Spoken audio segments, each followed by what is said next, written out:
পুনম সকাল থেকেই আছি এভার কেয়ার হাসপাতালের নিচে। একটি ভালো সংবাদের জন্য অপেক্ষা করছেন আসলে পুরো দেশের মানুষ এবং এখানে আসা নেতাকর্মী যারা আসছেন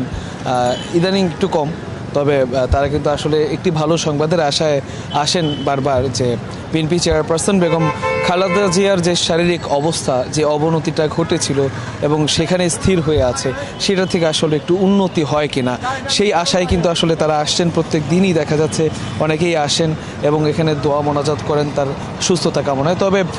ভালো সংবাদ বলতে তার যে শারীরিক অবস্থা, সেই অবস্থা নিয়ে এখনও পর্যন্ত কিন্তু আসলে সুসংবাদ দেওয়ার মতো কিছু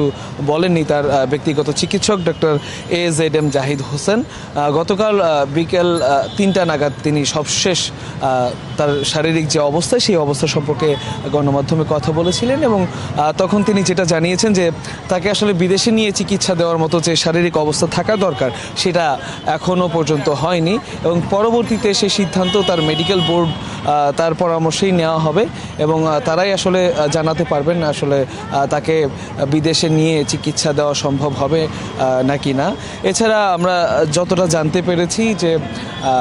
হাসপাতালেই কিন্তু আছেন তার বড় পুত্রবধূ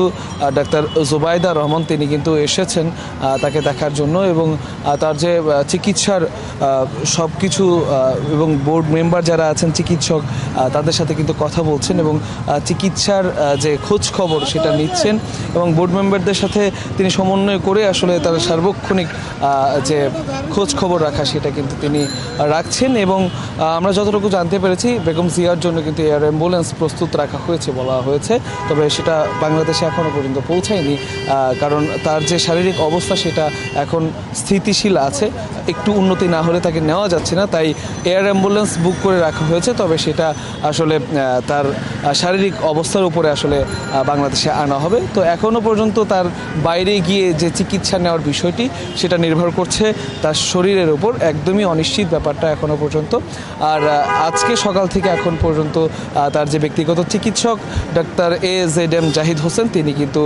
তার শরীরের যে সর্বশেষ অবস্থা সেটা নিয়ে নতুন কোনো খবর আমাদেরকে দেননি।